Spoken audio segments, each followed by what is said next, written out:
Salut, j'espère que tu vas bien, content de te retrouver et vous pouvez suivre en tout temps d'ailleurs ce contenu, rattraper les entrevues YouTube, également aussi tvrl.ca et vous voudrez, j'espère en tout cas, et je pense revoir ces entrevues très intéressantes au cours des prochaines minutes, notamment de Sarah Maud. On revient sur les coupures du groupe TVA. On se questionne aussi sur l'avenir de nos médias dits traditionnels chez nous au Québec. Également, Myriam Gervais qui est courtière dans le domaine de l'immobilier. On va parler de la hausse du taux directeur de la Banque du Canada, l'impact que ça pourra avoir chez les propriétaires des maisons chez nous. Aussi, Alexandra Diaz, autrice d'un livre sur la cuisine, soit Buenos Dias. Vincent Arsenault pour la campagne Bien chez soi, lui qui fait partie du groupe Rona. Aussi, Guylaine Archambault du Musée de la santé Armand Frappier, qui en est la directrice générale, vient nous parler d'une nouvelle exposition. Aussi, Jean-François Gaudreau, qui est un entraîneur qui fait de la préparation physique de plusieurs athlètes de haut niveau et l'auteur d'un livre sur la question. Aussi, Karine Roy, qui est coach en gestion, viendra nous parler des vertus du leadership chez nos gestionnaires. Nicolas Vincent Poirier nous parle du film Barbie et également du prochain film Les Marvel qui entre à l'affiche dans les salles obscures ce week-end. Et tout d'abord, il est le fondateur, chroniqueur sportif Maxime Trouman de Dans les coulisses. On se questionne sur le Canadien de Montréal, mais aussi on parle des pétroliers de Laval. Bonne émission.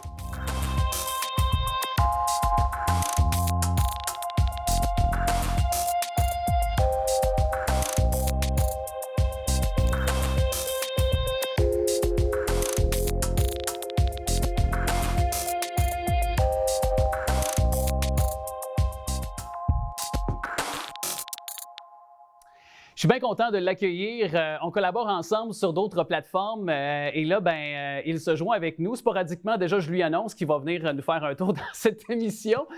Il est propriétaire et chroniqueur dans lescoulisses.com. C'est d'ailleurs un blog, un site qui est suivi par plus de 100 000 personnes sur Facebook. L'ami Maxime Trouman, salut. Salut Alex, comment ça va? Ça va très bien, content de te retrouver. Merci de te joindre comme ça à nous. Et on va aborder plusieurs facettes du hockey, autant sur le plan local ici en territoire lavallois que aussi à l'échelle nationale de notre sport national, le hockey. Tout d'abord, allons-y avec la LHJMQ, la Ligue de hockey junior majeur du Québec. On a quand même une franchise pas très loin ici, l'Armada de Blainville-Boisbriand, là, pas très loin de chez nous à Laval, qui en fait partie. Et si on l'étend à l'échelle de la LHJMQ, ça fait déjà quand même 6 mois qu'on a interdit les bagarres dans la LHJMQ. Quel est le constat, en tout cas, à en lire ce qu'a dit Mario Cecchini, qui est le grand Manitou de la LHJMQ? Semble-t-il que le test est passé, les équipes ont adhéré, puis on est content de cette décision. Oui, il faut comprendre que la LHJMQ, c'est des joueurs d'âge mineur et de très, très jeunes adultes. Il faut comprendre qu'il fallait les protéger avec les bagarres. Il y a une différence entre laisser un jeune de 16-17 ans aller dans un contexte dangereux où il y a des coups de poing sur la gueule qui se donnent et amener ce dossier-là à la Ligue américaine, à la Ligue nationale, etc. Donc, c'était 2 niveaux différents. Chez les jeunes, on ne voit pas de négatif. Je veux dire, les gens n'allaient pas voir la LHJMQ pour des bagarres. Ils vont voir du senior pour ça. Ils vont voir la Ligue nord-américaine, entre autres, notamment, pas juste pour ça, mais entre autres. Dans la LNH, ça se lève encore des sièges quand il y a des bagarres. Mais dans la LHJMQ, on était ailleurs. En tout cas, j'ai l'impression qu'on était ailleurs. Le système de développement aux États-Unis, il n'y a pas de bagarre, puis ça ne chiale pas tant que ça. Les juniors en Europe, même les adultes en Europe n'en ont pas. Donc, je ne m'attendais pas à ce qu'à court terme, ça soit négatif pour la LHJMQ. Les autres ligues juniors regardent du coin de l'œil, ils voient que ça va bien. Le vrai test, Alex, c'est dans 2, 3 ans, 5 ans. Est-ce qu'il y aura moins de joueurs de la LHJMQ qui vont être repêchés, sélectionnés dans les premiers à chaque repêchage de la LNH? Mais ça, on ne peut pas répondre à ça tout de suite. Je ne pense pas que ce sera le cas, mais c'est là qu'on verra le vrai résultat. Ce que tu soulèves est bon parce que Mathieu Olivier, qui est un joueur de la Ligue nationale du hockey avec le Blue Jackets de Columbus, qui a dit, lui, qui dit qu'au contraire, ça allait enlever encore plus de munitions à la LHJMQ pour faire connaître ses joueurs. Parce que déjà, on dit, en tout cas toujours selon ses dires, si je le paraphrase, qu'à talent égal, c'est un joueur, par exemple, de l'Ouest canadien qui va être repêché en premier.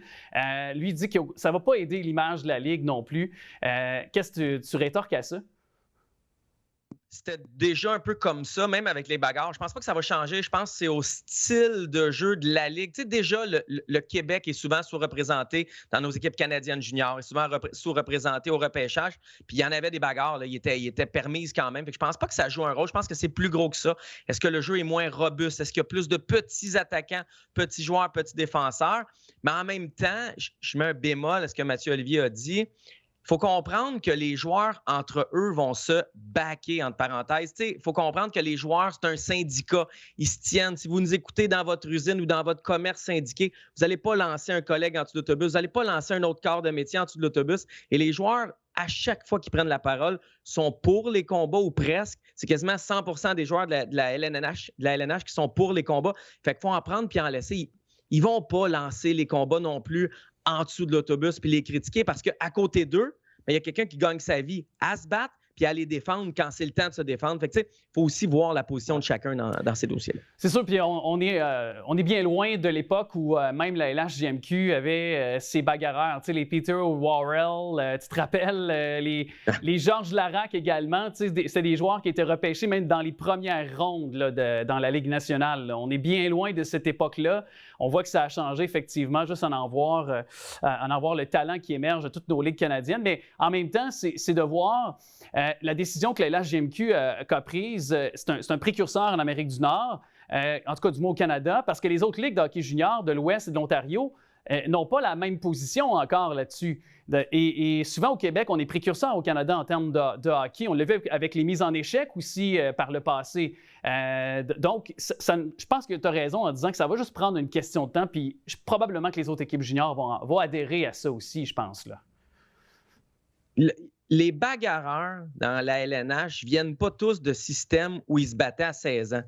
Se battre à 16 ans puis à 17 ans, c'est pas nécessaire pour se battre à 25, 30. De toute façon, se battre ne devrait pas être nécessaire, mais il y en a qui aiment encore ça, on veut les garder. Bon, de toute façon, la LNH est contente. Elle garde des bagarres, ça a fait parler d'elle, ça attire un peu le regard et en même temps, elle se protège. À chaque fois que les joueurs sortent pour backer les bagarres, pour dire que c'est une bonne idée, mais elle se monte un dossier. Puis à un moment donné, si elle est poursuivie, Gary Bettman, Bill Daly vont sortir. Hey les gars, vous étiez consentants, vous sortiez constamment pour défendre les bagarres. Votre association des joueurs les défendait. Fait que tu sais, les autres vont regarder, mais se battre à 16-17 ans, c'est pas nécessaire. Pas mal sûr que l'Ouest et l'Ontario vont suivre. Les États-Unis sont là. On est précurseurs là-dedans. On est précurseurs dans plein de trucs au Québec, parfois pour le meilleur, parfois pour le pire. Je suis convaincu que tout le monde va suivre. Je pense pas que dans 10 ans, on va laisser des gars de 16-17 ans se battre à poings nus sur la glace. Ouais. Parlons de la Ligue nord-américaine de hockey, justement, une ligue où on se tape sa gueule encore, là. Malheureusement, je trouve. Mais bon, ça fait partie de ceux qui y vont parce que ici, à chaque match ou presque, les pétroliers, c'est plein. Là. Donc, il y a quand même un public pour ça. Tu as appris et tu as sorti la nouvelle au cours des derniers jours dans lescoulisses.com sur Jason Demers, ancien défenseur, notamment avec les Sharks de San Jose. Il y a eu comme une sorte de litige. Explique-nous l'histoire, là. En gros, on a été informé que Jason Demers avait signé un contrat avec les Pétroliers de Laval, que ça allait être annoncé sous peu et qu'il allait s'entraîner sous peu avec l'équipe. On a lancé la rumeur. L'information, c'était d'une source assez crédible. Là. Sincèrement, je ne dirais pas c'est qui, mais c'est très, très, très, très crédible de parler de la signature du courriel, puis c'était un vrai courriel, etc. Et là, Jason Demers est sorti publiquement pour nier ça. Puis c'est là qu'on a rappelé la personne. On a parlé à des gens à l'interne. Écoute l'histoire de fou, OK? Les Pétroliers de Laval ont fait entrer quelqu'un dans leur actionnariat et cette personne-là qui est rentrée à l'interne de l'organisation a amené des discussions avec un faux Jason Demers. Ce n'était pas le bon. De ce que je comprends, c'était su là, que c'était pas le bon. C'était vraiment un genre de coup monté. On ne sait pas trop pourquoi, on ne sait pas trop ce qu'il voulait, est-ce qu'il faisait partie du coup monté ou pas. Mais c'est ça, c'était-tu un stunt, c'était-tu quelque chose? Mais on a signé un faux Jason Demers. Le vrai Jason Demers a dit « j'ai rien signé ».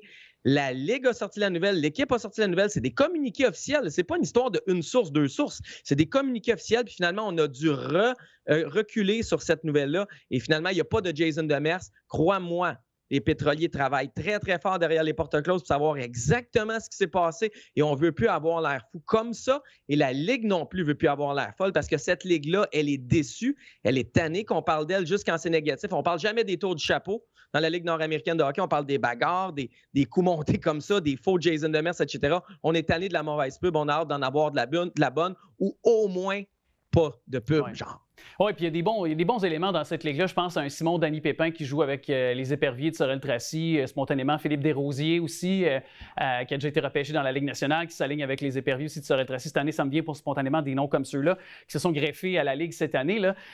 Et je te dirige d'ailleurs vers la Ligue nationale parce qu'on ne pourrait pas conclure cette conversation-là sans parler au moins un petit peu du Canadien. Il nous reste 2 à 3 minutes. Donc, ce sera quand même assez court pour en faire un peu une sorte de mini-bilan jusqu'ici cette saison pour le Canadien. Mais quels sont pour toi tes points positifs et négatifs de ce début de saison jusqu'ici du CH?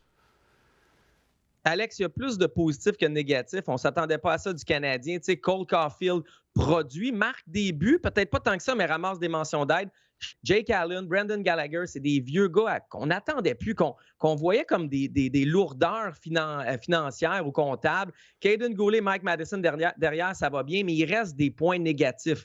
On a changé du staff médical, on a changé des thérapeutes et on a encore beaucoup de blessures. Qu'est-ce qu'on va devoir faire pour en avoir moins?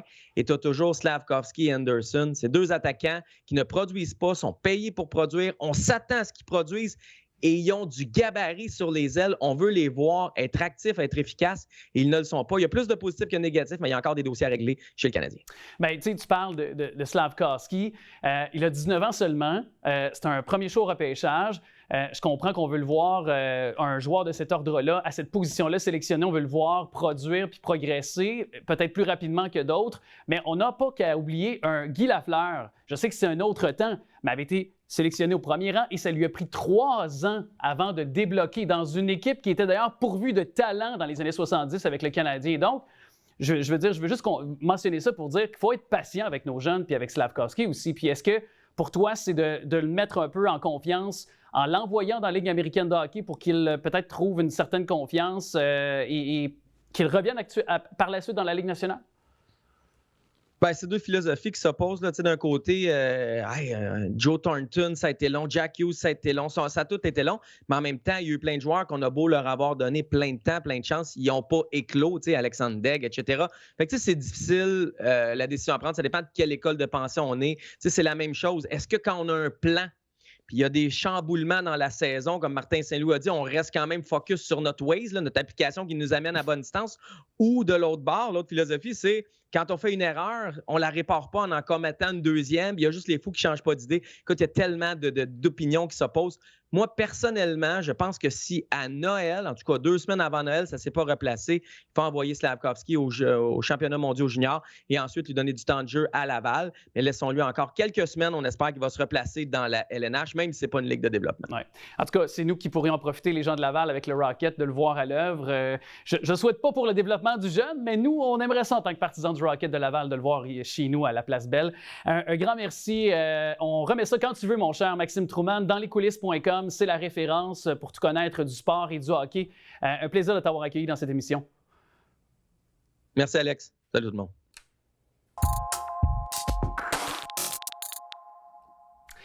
Elle est photojournaliste et aussi ambassadrice pour Nikon Canada. Sarah Maud, salut. Salut, Alex.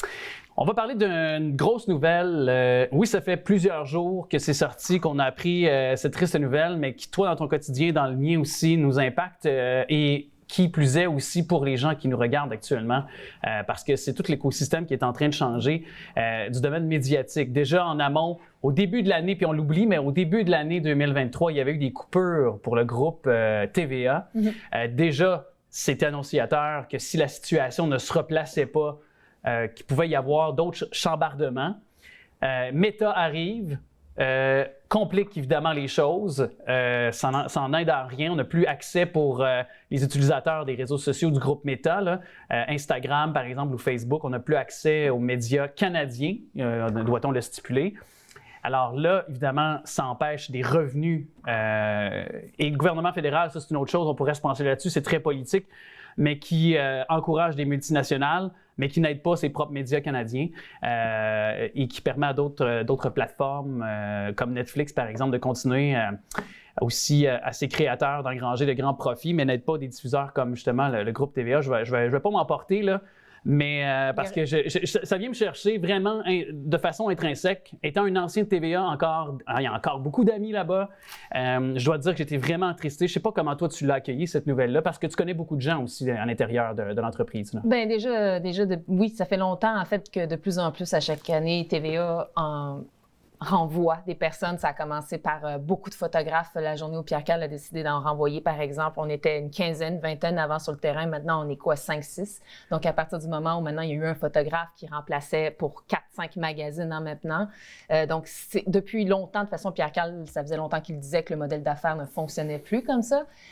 Puis là, bien, ça fait quand même 700 emplois qui ont été perdus cette année chez TVA, Québécois. Donc, c'est énorme, c'est très triste pour les collègues. On a perdu des amis. C'est des gens aussi qui... on est tous des passionnés. C'est des êtres humains aussi derrière. C'est des passionnés aussi. On aime ce qu'on fait. On fait ça parce qu'on triple. C'est pas nécessairement pour le revenu annuel. Donc, c'est quelque chose qui vient me chercher moi aussi profondément. Puis c'est pour ça que je pense que j'avais le goût qu'on en parle. Puis je pense que toi aussi, parce qu'on on a un peu échangé avant, puis on s'est décidé là-dessus. Ben oui, puis tu sais, ça aurait pu être un autre groupe médiatique. Là. Je veux dire, là, c'est parce que c'est le cas de TVA actuellement. C'est pas de... Il y a 450 médias qui ont fermé depuis 2008.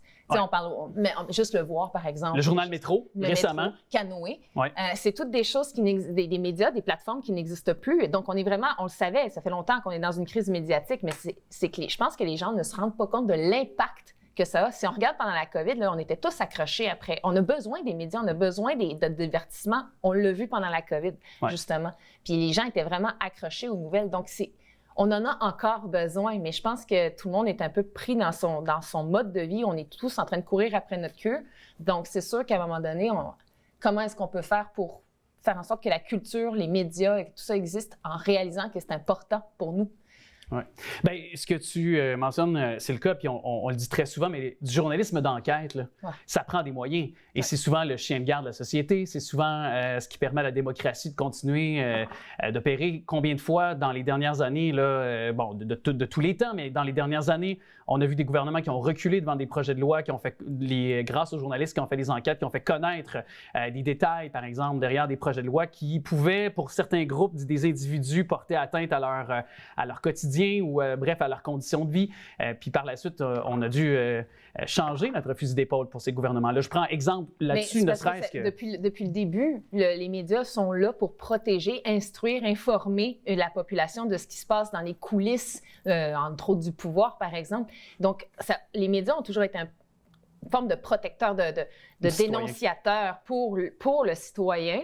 Maintenant, je te dirais pas qu'il n'y avait pas des micmacs derrière tout ça. Il y en a toujours, il y a eu de la politique, il y a eu plein de choses qui se sont passées. Mais souvent, depuis aussi quelques temps, on maudit les médias, on les croit plus.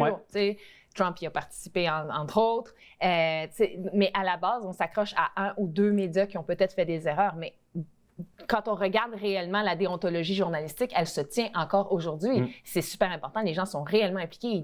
Il y en a qui saignent pour ça. Quand on peut parler de notre réalité, parce que nous-mêmes, dans notre quotidien, puis aussi on connaît les gens qui le font avec cœur et passion, tu l'as dit, c'est des êtres humains derrière. C'est un engagement à être dans le domaine des médias. C'est 7 jours sur 7. On cherche toujours, on est toujours en contact, en communication pour trouver justement les bonnes sources quand il est question de journalisme d'enquête d'autant plus. Et lorsque je voyais des messages, parce que le groupe québécois souvent est le mal-aimé, on aime chez certaines tranches de la population, je vais me permettre l'expression, mais varger sur eux et bon, leur envoyer toutes sortes de commentaires haineux. Et je voyais les commentaires haineux sur les réseaux sociaux suivant cette annonce-là. Ça m'a vraiment attristé et vraiment, j'ai trouvé ça, je vais le dire, minable.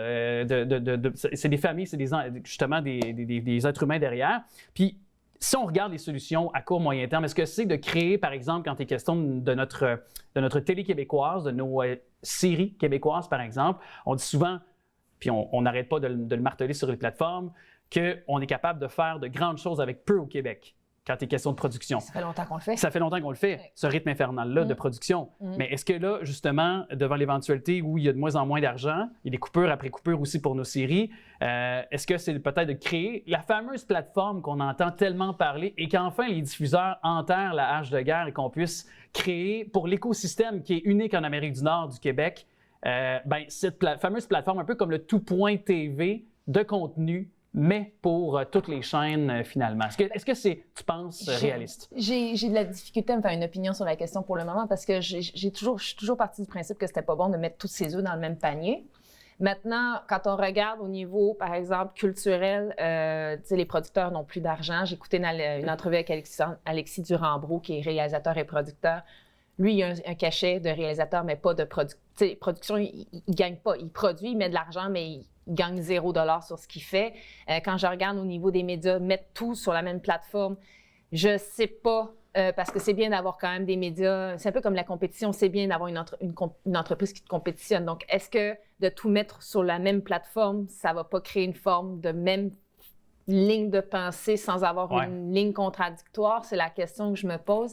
Mais à un moment donné, je pense que c'est surtout le public aussi. À un moment donné, il faut aussi que les jeunes, parce que c'est vraiment ça, on est rendu sur les réseaux sociaux, c'est plus nécessairement la télévision. Tu sais, on regarde, je vois des jeunes qui regardent ça sur leur cellulaire puis qui binge-watch. C'est vraiment de la consommation rapide. Bon, à un moment donné, ils vont grandir, ça va les intéresser. Mais en attendant, tu sais, c'est que les grosses plateformes prennent le pouvoir. Ils n'investissent absolument pas ici, mais ils diffusent ici. Donc, moi, je pense que c'est peut-être plus à ce niveau-là que ça serait intéressant de leur dire, bon, bien, si vous diffusez ici, on peut peut-être trouver une espèce de deal avec ça. Oui, c'est ça, de compromis. C'est sûr que pour les jeunes, c'est de créer une télé aussi qui les ressemble. Eux, ce que j'entends souvent, c'est qu'ils n'ont pas actuellement, peut-être, je vais parler des 18-30 à peu près, là, cette tranche d'âge, nécessairement des émissions qui, tant que ça, vont les chercher, qui, tant que ça, sont... Mais bon, c'est ce que j'entends. Est-ce que c'est à tort ou à raison? C'est selon notre position. Mais il y a une chose qui est certaine aussi, des télés comme TVRL, comme vous les écoutez actuellement, sont nécessaires aussi pour parler des organismes communautaires, sont nécessaires aussi pour parler de l'actualité locale, comme de Laval. Moi, ce que je te coupe, mais ce qui est intéressant, je trouve, c'est que oui, c'est diffusé à Laval, mais on peut retrouver les chroniques après sur YouTube. YouTube, c'est encore un canal, une plateforme qui n'est pas interdite par Meta au Québec, au Canada. Donc ça je trouve que c'est une information qu'on peut encore partager qui est intéressante sur les réseaux sociaux. Pour combien de temps? Ça, c'est une autre affaire parce que je sais que le groupe Google a menacé. Oui, ça, c'est la prochaine étape. C'est la prochaine étape, malheureusement. Mais moi, c'est ce que je vous dis, c'est les gens qui écoutez actuellement, supportez vos médias communautaires, comme les médias peut-être de plus grande, je vais le dire comme ça, mais de plus grande ampleur, mais à tout le moins, supportez vos médias locaux. Mais tu sais, de toute façon, à chaque problème, une solution, mais la solution d'hier, c'est souvent le problème de demain. T'sais. Donc, c'est toujours un feu roulant aussi. Il faut trouver des solutions. Mais c'est parce que ça fait longtemps qu'on aurait dû commencer à les trouver. Ça faisait longtemps qu'on aurait dû s'y mettre. Mais on a foncé dans un mur. Là. On est dans un mur. Il faut se questionner. En tout cas, merci d'avoir réagi à ce propos. Bien, toi aussi, merci d'avoir participé. Et ce serait très long. On pourra en discuter très longuement. Oui, c'est sûr. À une prochaine. Merci. À la prochaine. Merci, Alex. Et les courtières, et c'est ma référence dans le domaine de l'immobilier. Je suis toujours content de l'accueillir en tant que chroniqueuse. C'est Myriam Gervais qui est là. Salut! Bonjour, Alex. Il y a les taux qui ont changé encore récemment. L'ascension fulgurante de ce taux directeur de la Banque du Canada depuis mars 2022. Là. Il y a beaucoup de taux qui ont changé. Bon, pour contrer l'inflation, on connaît un peu les rudiments, je pense, pour tout le monde, un peu pourquoi on fait ça actuellement avec la Banque du Canada. Mais sur le plan, donc, notamment des maisons, des reprises, par exemple, on estime que vers 2025-2026, pourrait y avoir de ces gens qui pourraient se voir donc reprendre leur maison. C'est le point de départ que tu voulais avoir avec nous. Comment bien anticiper les choses à l'avance, là?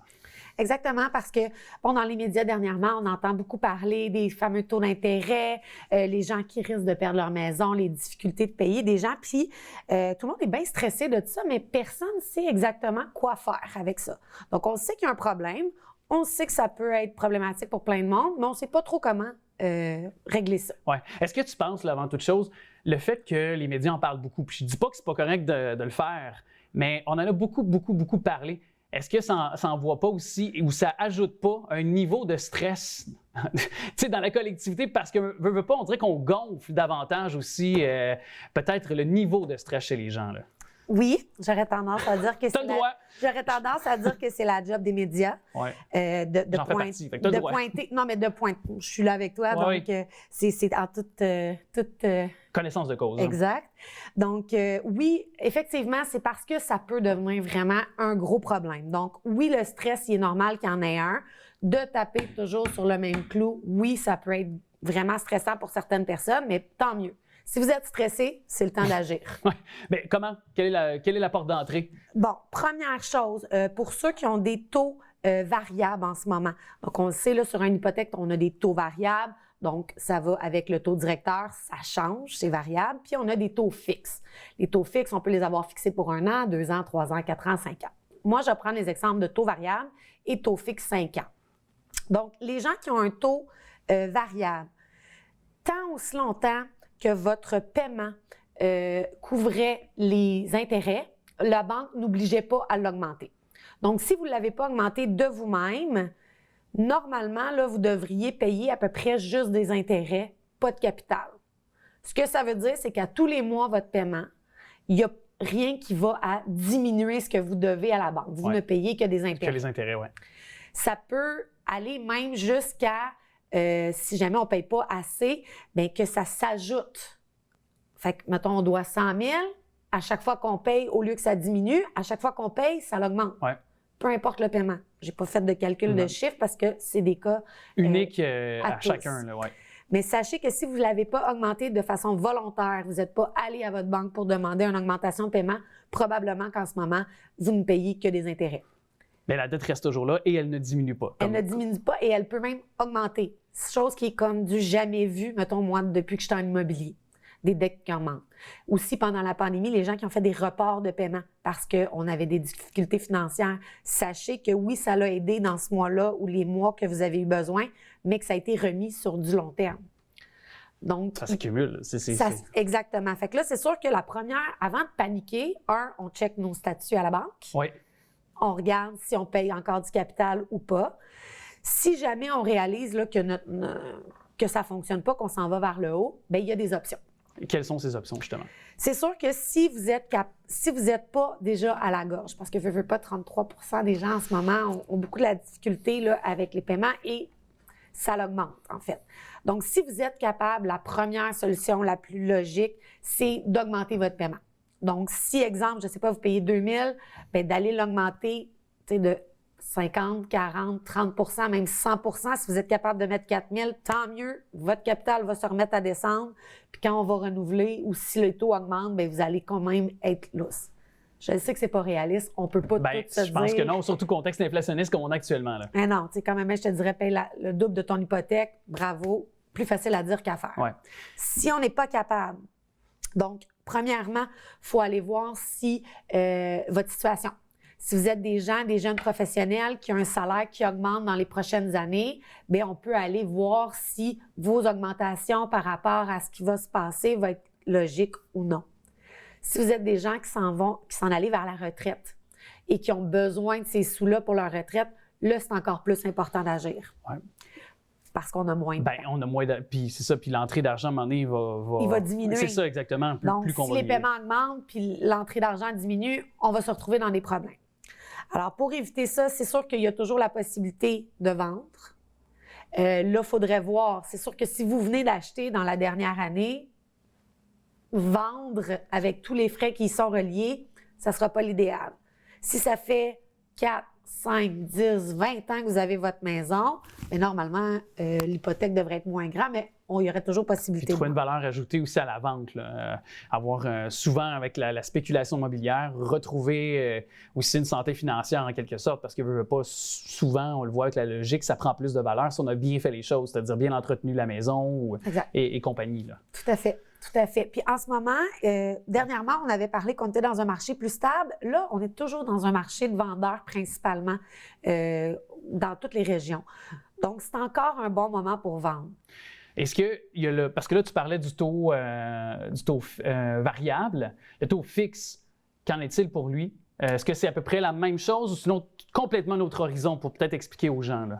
Même chose, taux fixe. Si vous avez des taux, comme je parlais dans ma dernière chronique, là, de 1,38 à 2,49, en ce moment, votre paiement, il est fixe. Vous payez autant de capital que d'intérêt, c'est correct, mais il faudrait en mettre plus. Donc, exemple que vous mettez 100 $ de plus, bien, ce 100 $-là, c'est 100 $ de capital. Exact. Donc, au renouvellement, si vous avez un renouvellement dans 1 an, 2 ans, 3 ans, peu importe, bien, ce capital-là va être plus diminué. Donc, le taux d'intérêt qui va être rendu là, avec le plus petit capital, votre paiement va être moins élevé, mais il va être plus élevé quand même. Est-ce que la solution pour ceux peut-être qui ont je dirais, des problèmes financiers ou qui se voient dans une contrainte actuellement pour faire leur paiement, est-ce que c'est d'amortir sur le plus long terme?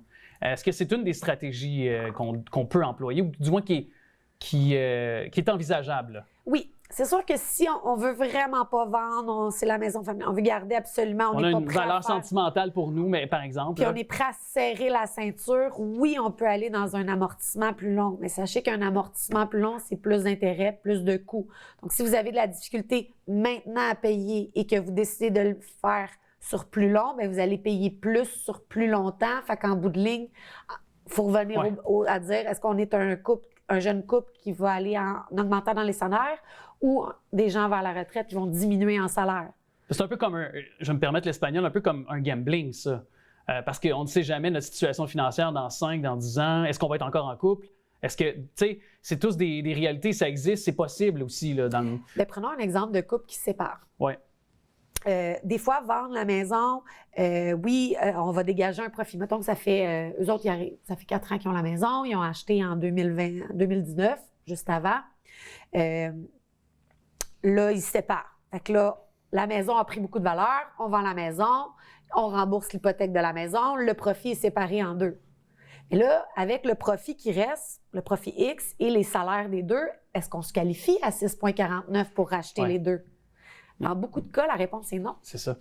Il nous reste plus de temps, mais ça nous amène toujours à ce que tu nous as souvent dit dans cette chronique. C'est toujours bien faire ses devoirs aussi en amont, avant même d'acheter une maison, de toujours se garder un fonds de sécurité, un filet de sécurité pour pouvoir pourvoir donc à toute éventualité, si jamais il arrivait justement un contexte d'inflation, ne serait-ce que pour les besoins primaires aussi de la famille, aussi de pouvoir y recourir au quotidien. Merci beaucoup en tout cas, Myriam. Merci, Alex. Toujours très, très éclairant de t'avoir avec nous. Bonne journée. Buenos Dias, c'est ce livre qui est disponible dès maintenant et c'est pour vous cet automne et avec l'arrivée aussi de plus en plus de l'envie de vouloir rester à l'intérieur, donc de faire du cocooning et de cuisiner, je pense, un incontournable. Et c'est Alexandra Diaz qui en est l'autrice, l'auteur que vous connaissez depuis de nombreuses années, animatrice aussi. Alexandra Diaz, salut! Salut toi, merci de ce rendez-vous ponctuel à chacune de mes sorties. J'apprécie vraiment. Tellement pétillante. Et puis, est-ce que je peux amener une petite anecdote avant d'ouvrir les caméras? Ça me fait sourire. Ton surnom de patate pimpante? Ben oui, mais c'est parce que je vais te répondre en moins de 8 minutes parce que c'est un sujet que j'adore. C'est que j'ai commencé à courir il y a 10 ans et je me suis rendu compte que quand je m'inscrivais à une course officielle, j'étais pas mal la dernière arrivée de l'élite. Mais la première, des couch potatoes. Donc, de couch potato, je passais à patate. Donc, je demeure une coureuse lente, mais je suis toujours bien une coureuse. On a ça en commun. Je suis un marathonien, mais par contre, je n'ai pas ce même talent-là culinaire et aussi, surtout pas le talent pour toi que tu l'as pour le vulgariser. Et je dois aussi faire une confession. Tu parles beaucoup d'air fryer dans ce livre-là. Je n'ai pas d'air fryer. Est-ce que je suis out de ne pas en avoir maintenant en 2023? Tu es un extraterrestre. Ah oui? Bon. Chacun ses combats. Non, ça va pas? Ça va pas. Ça va pas du tout. Écoute, je le raconte dans le livre, mon assistante, je dis mon assistante, là, mais là, sachez le monde entier que assistante dans ma vie professionnelle, là, c'est la personne qui me permet de tout réussir. Là. C'est moi qui amène le café pour qu'elle m'aide. Là, tu sais. Elle s'appelle Laurence, puis elle a 25 ans, puis à un moment donné, on jasait quand on a commencé à travailler ensemble un peu après la pandémie. Puis à un moment donné, elle parle de son air fryer, puis je dis, bah, j'ai pas ça. Puis, écoute, elle m'a regardée, là, comme si j'avais 102 ans. Elle était catastrophée. Puis là, moi, je me dis, j'ai des ados, je me trouve cool, je trouve que je suis une maman quand même qui écoute la bonne musique de son époque et aussi d'avant. Elle me regardait, là, je pense qu'elle allait donner sa démission. Fait qu'on a vraiment ri. Ben là, j'exagère, tu sais bien, je suis chilienne. Mais elle ne pouvait pas imaginer, et c'est elle qui m'a fait découvrir le air fryer. Et donc, ça va faire presque 2 ans que c'est devenu le grand amour de ma vie. Et dans ce livre-là, bien sûr, il y a la cuisine traditionnelle, parce que c'est encore un peu une question de goût, mais je pense qu'à un moment donné, tu vas succomber parce que c'est intelligent, puis parce que la saveur est au rendez-vous. Écoute, tu mets un saumon là-dedans avec les bonnes épices là, que tu vas trouver dans mon livre, là, que j'avais bien sûr sous la main pour notre rencontre. Tu pars ça, et quand ça sort, c'est croustillant, là, mais croustillant, puis à l'intérieur, c'est fondant, parce qu'il n'y a rien de pire au monde qu'une pièce de saumon trop cuite puis sèche. Fait que moi, après avoir mis cela approximativement, écoute, j'ai dit oui, je le veux, on s'est mariés, on a eu beaucoup d'enfants, j'en ai cinq maintenant des air fryers. T'en as 5? Ouais. Ah oui? OK, fait que Ouais. OK, c'est parce que je me disais, donc, tu t'es marié 5 fois? Non. Non? Je me suis mariée une fois, puis on a fait des petits. On a choisi des modèles différents, on a testé 2 tiroirs, gros tiroirs.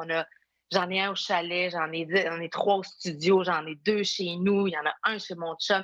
Genre, moi, si tu veux que je sois dans ta vie, il faut que tu aies un air fryer.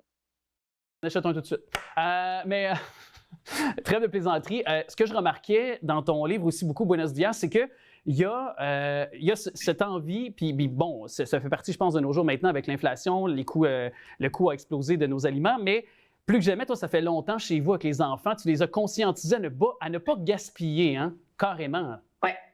Oui, ben, c'est une des raisons pour lesquelles j'aime le air fryer. Puis c'est pas parce que je vais y revenir, c'est vraiment, vraiment une façon de cuisiner qui fait que n'importe quoi qui traîne dans le frigo puis qui est devenu toute flagada, comme moi le samedi matin après ma grosse semaine de travail, tu mets ça là-dedans, ça redonne vie à tout. Puis je trouve que c'est une des grandes façons de passer des restants. Je trouve que tu peux pas snobber aucun ingrédient qui traîne. Bien sûr, je peux le faire au four, en potage, en autre chose, mais chez nous, on ne le gaspille pas. Puis c'est une des grandes lignes directrices de ce livre-là.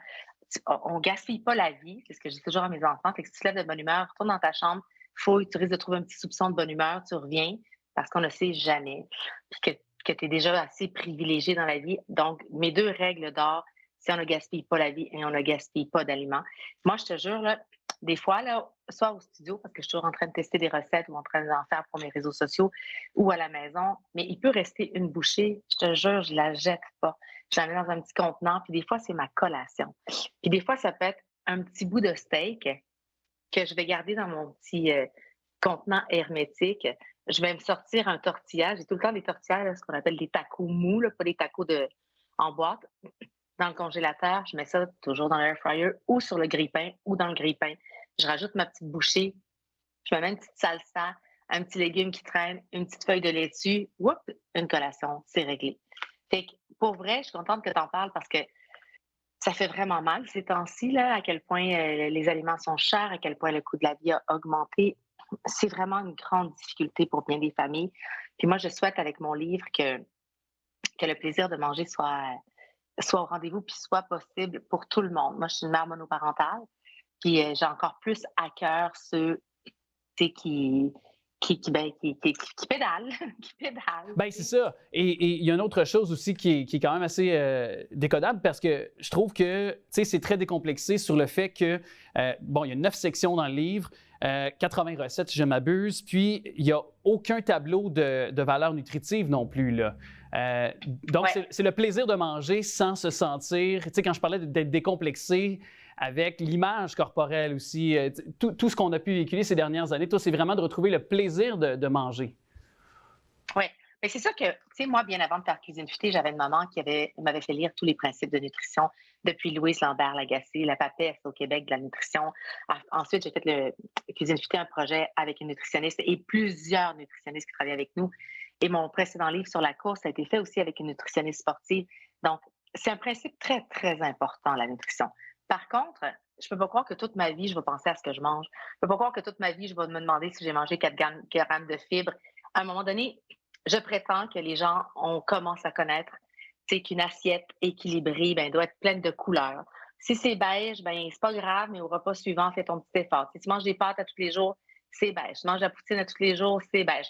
Donc, je pense que les gens sont informés, puis qu'en même temps, la nature humaine est un peu paresseuse. Donc, j'aime ça m'adresser à moi-même la première, comme si j'étais une enfant, parce que j'aime ça être émerveillée, puis me dire qu'une assiette colorée, faite avec, mettons, un point de protéines, un point de de carbs, là, de glucides, puis 2-3 gros coups de poing de légumes, là, c'est assez. Donc, ce livre-là ne tient pas compte de ces valeurs-là, mais je vous fais confiance de vous être bien informé avant. Puis, no joke, moi, le 80-20 demeure ma façon de faire. 80% du temps, je connais ce qui fait du bien à mon corps. Je sais qu'il faut que je dorme. Je sais qu'il faut que je rigole. Je sais qu'il faut qu'on m'embrasse dans une journée. Il faut que je colle ma famille. Je sais qu'il faut que je mange bien. Mais il y a 20% du temps, c'est la vie. Je suis un peu stressée. J'ai un peu débordé. Mais au final de l'année, j'ai une bonne moyenne au bâton. Et d'ailleurs, je trouve une Bible pour garder cette moyenne au bâton-là et de se le procurer. Et d'ailleurs, ça me permet, Alexandra, est-ce qu'on peut dire qu'il y a un nouvel ouvrage qui s'en vient? Il y a Buenos Dias, évidemment, qu'on a parlé, mais il y a un nouvel que tu prépares, un nouvel ouvrage que tu prépares, je pense. En fait, il est fait, c'est-à-dire qu'un peu comme quand je travaillais à Cuisine Futée, j'aimais beaucoup mettre en valeur le travail des nutritionnistes et j'ai toujours continué de vouloir mettre en valeur le travail des gens parce que tu le sais, je suis une ancienne journaliste, j'ai fait ça toute ma vie aux nouvelles et là, j'ai voulu faire briller de tous ses feux le chef de l'heure, Amine Labi, que ceux qui ont regardé l'émission Les Chefs l'ont découvert.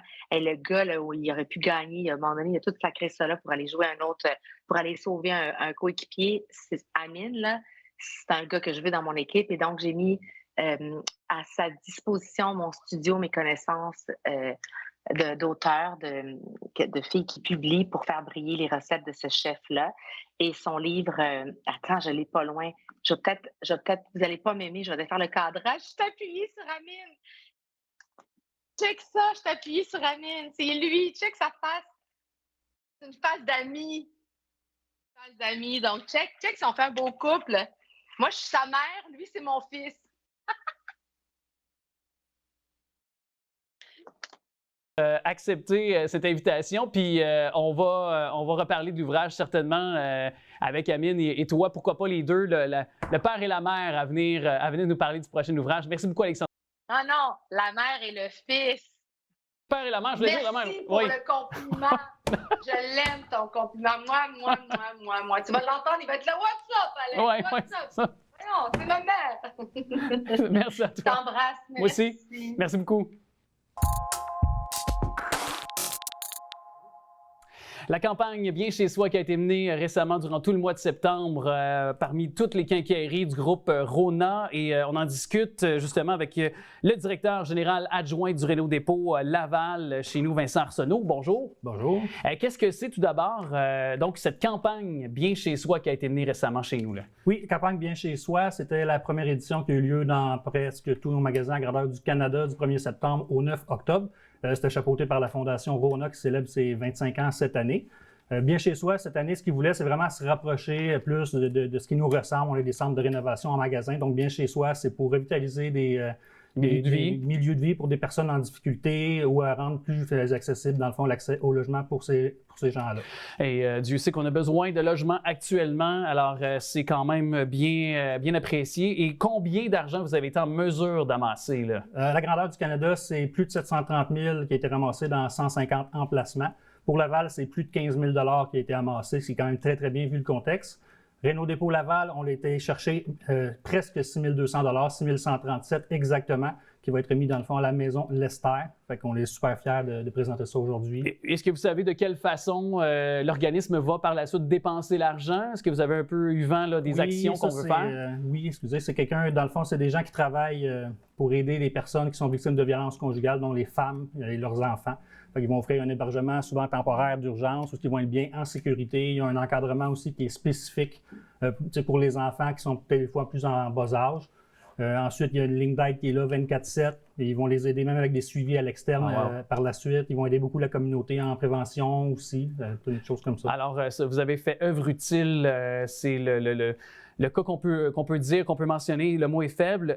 Et de quelle façon vous avez amassé cet argent-là? Est-ce que c'est les employés, est-ce que c'est les clients qui pouvaient contribuer? Ou... C'est un peu des deux. Les clients en ligne pouvaient contribuer quand ils faisaient des achats, c'était demandé. En magasin, nous, par le passé, le gros nerf de la guerre, c'était vraiment aux caisses que nos caissières parlent, qui expliquent aux clients c'est quoi la cause, est-ce que vous voulez donner un petit 2 5 10 C'est sûr, maintenant, on a des caisses libre-service en magasin, fait que ça limite un peu le contact. On a toujours des caisses ouvertes, évidemment, pour les clients qui veulent payer comptant. Mais il y a quand même beaucoup de clients qui préfèrent les caisses libre-service. Donc là, ça devient plus dur. C'est simplement, voulez-vous faire un don, oui ou non? On n'a plus l'opportunité de leur expliquer. Fait qu'on a travaillé beaucoup en magasin pour trouver des activités à faire. On a fait plein de choses. On a fait une vente de garage. Des associés sont venus. Ils ont apporté des choses de chez eux qu'ils voulaient donner. On a pu vendre ces choses-là. Aussi pour 100% des profits vont être remis, ouais. Avancer. Donc là, la campagne est terminée, mais là, c'était la première édition. Est-ce qu'il y aura d'autres, peut-être, initiatives pour vous, pour continuer de d'autres façons? Là, je pense au temps des fêtes qui s'en vient. Là. Est-ce qu'il y a d'autres, peut-être, initiatives là, pour ramasser de l'argent ou ramasser des denrées qui seront peut-être portées par votre magasin ou le groupe Rona, savez-vous? Bien, normalement, avec la Fondation Rona, on a 2 événements majeurs par année. Il y en a un qui est au printemps, fin mai, début juin, un qui est à l'automne. C'était souvent la campagne Enfant Soleil qu'on chapeautait dans le passé. Je ne sais pas pour le futur, je ne pourrais pas vous dire. Et puis on avait la campagne du printemps qui est maintenant bien chez soi, de l'automne. De l'automne, oui. Maintenant bien chez soi, oui. Fait, donc, on voit les rouages de la Fondation Rona, là, les valeurs de la Fondation Rona qui sont très familiales, très communautaires. Exactement, redonner à la communauté, c'est super important pour nous. La campagne Bien chez soi, ce qui est le fun maintenant, c'est que chaque magasin, chaque emplacement va choisir à quel organisme il veut faire son don ou pour quel organisme il veut ramasser pendant la période de don. En tout cas, félicitations pour cette mobilisation.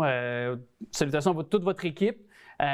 Puis évidemment, je pense qu'on peut remercier aussi tous les clients également qui se sont présentés chez vous, dans tout le groupe Rona aussi, qui est sur le territoire lavallois. Donc, campagne Bien chez soi. Évidemment, on peut avoir aussi toute l'information sur les plateformes de la Fondation Rona, si on veut en connaître et en apprendre davantage. Vincent Arsenault, donc directeur général adjoint du Réno Dépôt chez nous, merci beaucoup d'être passé nous parler de cette campagne nécessaire, puis bravo encore pour cette implication. Bien, merci à vous, ça fait plaisir.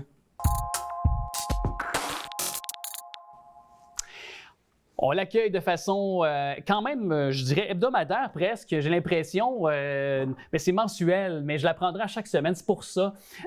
Avec son sourire éclatant, son talent de vulgarisatrice, elle est directrice générale donc, du Musée de la Santé Armand Frappier. C'est Mme Guylaine Archambault avec nous. Bonjour. Bonjour Alex. Bonjour à vos auditeurs. Bien, ça me fait plaisir de vous accueillir encore une fois parce qu'en plus, on se projette déjà pour le mois de décembre, déjà à la mi-novembre au moment de présenter cette émission. Puis, il y aura des activités dès le début décembre. Puis, en même temps, ce sera l'occasion peut-être de reconnecter avec justement la raison d'être, l'ADN de votre musée, c'est-à-dire avec M. Armand Frappier. Oui, donc le dimanche 3 décembre prochain, on commence en beauté le mois de décembre avec une journée porte ouverte tous les premiers dimanches du mois dans les musées au Québec. C'est gratuit. Voilà, c'est une mesure de gratuité pour ceux qui y adhèrent. Alors, toutes les familles, les enfants, les adultes, les aînés, tout le monde est bienvenu. Bien sûr, les dimanches, il y a beaucoup de gens. C'est une expérience qui est un peu différente de l'habitude. Hein. Il y a beaucoup de visiteurs. Il faut s'inscrire à l'avance pour avoir accès gracieusement aux animations en laboratoire, etc.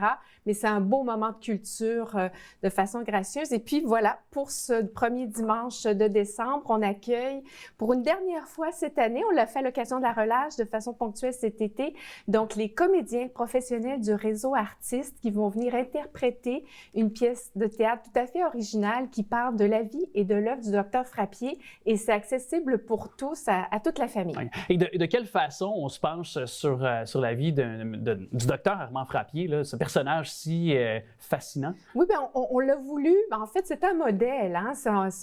C'est aspirationnel, cette pièce de théâtre-là. Et on a voulu communiquer à quel point c'est un homme exceptionnel, mais aussi un humain comme nous tous. Alors, l'histoire, elle brosse là, toute sa vie. Tout petit, tout jeune, quand il était à l'école, il était dissipé. Il a même redoublé une année primaire. Oui, okay. Absolument. Okay. Et il s'est fait traiter de mouton qui suivait les indisciplinés par un professeur. Puis à partir de ce moment-là, il s'est donné une devise, la voix et non l'écho. Alors, il a voulu montrer la voix et donc le grand événement qui a marqué sa vie, c'est le décès de sa mère aux mains de la tuberculose. Alors, il a fait sa médecine, des études en médecine, et il s'est spécialisé en microbiologie, fondé un institut pour combattre les maladies infectieuses, production de vaccins, et donc le reste est bien connu, là, donc l'Institut Armand Frappier, présent à Laval depuis 1939 déjà. Quand même. Ça nous démontre à quel point Armand Frappier, justement, le Dr Armand Frappier, qui a été un précurseur dans son domaine, grâce à son chemin parcouru, certainement, on le voit que de nos jours, aurait été aussi très utile. On n'a qu'à penser à la réalité pandémique pandémique. Là. Donc, ce genre d'hommes qui ont fait partie de nos pionniers dans le domaine de la médecine au Québec puis dans le monde entier. Là. Oui, absolument. Au début du siècle dernier, la lutte contre les maladies infectieuses, c'était ça, les principales actions là, de santé publique à poser. Et puis donc, c'est un combat qui n'en finit pas. Hein? C'est d'abord le titre d'une de ses biographies au docteur Frappier. Et puis oui, le grand événement sanitaire qu'on vient de vivre nous l'a rappelé de plein fouet. De plein fouet, brutalement. C'est vrai. Alors oui, il faut toujours être en vigie côté lutte aux maladies infectieuses. Et là, on se rend compte aussi que dans votre ADN aussi, au musée de la santé Armand Frappier, c'est aussi la bienveillance, mais aussi vous vous êtes doté, est-ce que je peux dire, d'une sorte de façon de vouloir aussi de vous rapprocher des gens, mais dans la bienveillance, en préconisant aussi la santé alimentaire, l'hygiène de vie, tout ça, c'est dans la vocation également, c'est la continuité aussi de ce qu'était justement Dr Armand Frappier aussi. Oui, aujourd'hui, quand on parle de prévention, de sensibilisation. Sensibilisation, d'éducation en santé publique, c'est très large. Alors, on le fait dans le cadre de notre exposition permanente, puis chaque année, on cible un sujet particulier. Donc, vous l'avez nommé, l'alimentation, avec l'exposition temporaire Manger, l'exposition qui nourrit. Puis oui, on est dans des valeurs de bienveillance, d'inclusivité, d'humanisme. Et avec cette exposition, on s'associe toujours pour nos expositions. On rassemble des comités d'experts, de scientifiques qui nous conseillent, qui valident les contenus scientifiques. Puis on a innové pour cette exposition Manger. On a choisi un commissaire en particulier, donc le nutritionniste et auteur Bernard Lavallée. Donc, on a vraiment les mêmes valeurs et cette même approche que vous évoquiez, Alex. Donc, santé durable. Quand on parle de santé ou quand on parle ici d'alimentation, on ne peut pas parler de ces sujets sans se préoccuper de santé mentale, santé physique pour les individus, santé des collectivités, puis santé de la planète, parce que tout ça, c'est interrelié. C'est interrelié, oui. Exactement. Alors, c'est ce que je voulais un peu communiquer là, aux spectateurs aujourd'hui. Donc, le fait que quand on parle d'alimentation, il ne faut pas être trop dans le prescriptif. On ne veut pas non plus être dans la culpabilité. Alors, ni être trop moraliste non plus. Exactement. Là. Donc, manger, ça apporte des nutriments. Hein, Est-ce qu'on parle aussi d'autosuffisance aussi? On parle beaucoup d'autosuffisance alimentaire. Est-ce qu'on peut y voir un certain regard à travers votre démarche aussi? Oui, bien sûr. En fait, on parle du système alimentaire. Donc, parmi les astuces, manger local, manger de saison, on l'a évoqué lors de notre dernier entretien, mais en même temps, on est tous interreliés les uns aux autres. On est tous, c'est un geste fondamental, vital, manger, on est tous compétents, mais en même temps, on est tous interreliés, on a besoin des uns des autres pour passer de la terre à l'assiette. On ne peut pas faire ça seul. Alors, c'est un geste là, qui est éminemment social. Et puis voilà, les nutriments, on les retrouve dans tous les aliments. Alors, bien sûr, on essaie de manger un maximum de fruits et de légumes, le moins transformé possible, mais un gâteau, une croustille, une fois de temps en temps, ça fait du bien à l'âme. Alors, on n'est pas dans la culpabilité. Non, c'est pas un plaisir coupable, un petit chocolat une fois de temps en temps. OK, mettons, là, on jase, là. Oui. Les croustilles, les chips, là. Oui. Mettons, là, j'arrive là, au rayon, là, dépanneur, là. Oui. On prend lequel? Puis, chips et vinaigre, ça? Ah oui, après l'émission, je pourrais vous partager mes croustilles favorites. OK, c'est bon. Moi, j'aurais voulu livrer ça sous le sceau du secret. Je sais pas, je me voyais... il y a un entraîneur physique qui est mon invité tantôt. Fait que là, il vous aurait peut-être regardé, il aurait peut-être analysé votre choix de croustilles. Peut-être, je sais pas. Mais faites maison à partir d'une bonne huile de canola puis de bonnes pommes de terre qui viennent du potager, c'est encore mieux. Mais une fois de temps en temps, les croustilles du marché, c'est très bien aussi. Mais ce sur quoi aussi je voulais faire... mettre un petit peu la lumière aujourd'hui en amont des fêtes. On commence à se préparer pour les fêtes. Croyez-vous au Père Noël? Non, mais là, je ne veux pas divulgacher rien là, pour les petits spectateurs. Non, c'est ça, exact. Mais donc, on se prépare à recevoir, partager des recettes. Non? OK. Non, partager des recettes, socialiser. La socialisation, c'est un des vecteurs, je pense, de santé autour de la table, partager les recettes, partager les bons moments. Alors, parce que c'est prouvé scientifiquement, les gens qui vivent très longtemps en santé ont de beaux réseaux sociaux. Alors, en préparation des fêtes, là, peut-être de penser à qui vous allez recevoir, peut-être Et qui à ne les... pas recevoir non plus. Oh, mais Ça, c'est moi qui l'ai dit. mais je dirais surtout les gens plus non. seuls, Oui, hein, oui, oui. penser à eux. Certainement. Et puis prévoir de beaux moments d'échange, de fraternité autour de la Ouais. table. Ça, c'est fabuleux. Il y a cette tradition de partager les recettes familiales. Moi, ce que Oui. j'aime beaucoup, c'est justement ma maman qui a repris des recettes de ma grand-maman, sa maman, alias, évidemment. Puis, je ne sais pas pourquoi, mais il y avait quelque chose de magique dans... et à chaque année, on mangeait ça. Au jour de l'an, on se réunissait chez Tradition. ma grand-mère.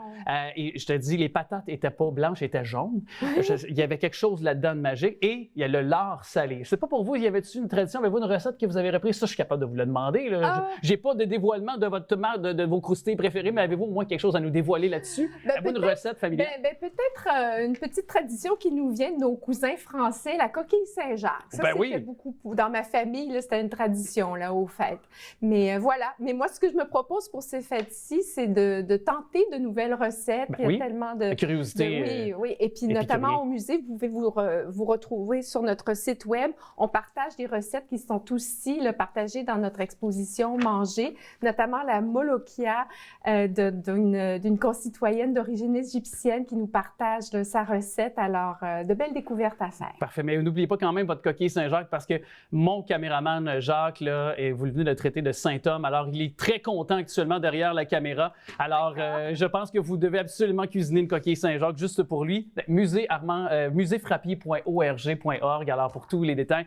Merci à vous, Mme Archambault. On a un petit peu souri, mais merci de votre précieuse collaboration. Toujours un magnifique endroit à visiter, le Musée de la Santé Armand Frappier. Merci encore d'avoir passé. Merci de votre accueil. À la prochaine. Jean-François Gaudreault est l'auteur de Santé pour la vie, l'équilibre au service de votre santé. C'est d'ailleurs lui qui peut se targuer aussi quand même d'être auprès des athlètes de tous différents niveaux de sport aussi, une référence pour les guider vers des accomplissements exceptionnels. C'est le cas notamment d'Anthony Manta qui s'aligne dans la Ligue nationale de hockey, un des joueurs dominants également de Québécois de surcroît. Je suis bien content de l'accueillir. Salut Jean-François. Bonjour, ça va bien? Alex? Ça va très bien. Yes. Évidemment, on se rend compte dans cet ouvrage que, ce n'est plus ni moins, je pense, qu'un guide pratique. Hein? C'est exactement l'idée. C'est pour ça qu'il n'est pas très volumineux. Parce que toutes les lectures que j'ai faites au travers du temps avec toute l'alimentation ou mes livres sur la naturopathie, j'avais de la difficulté à aller chercher de quoi qui était très vulgarisé pour monsieur, madame, tout le monde. Fait que souvent, on tombait avec des références scientifiques. Fait qu'on avait beaucoup d'informations.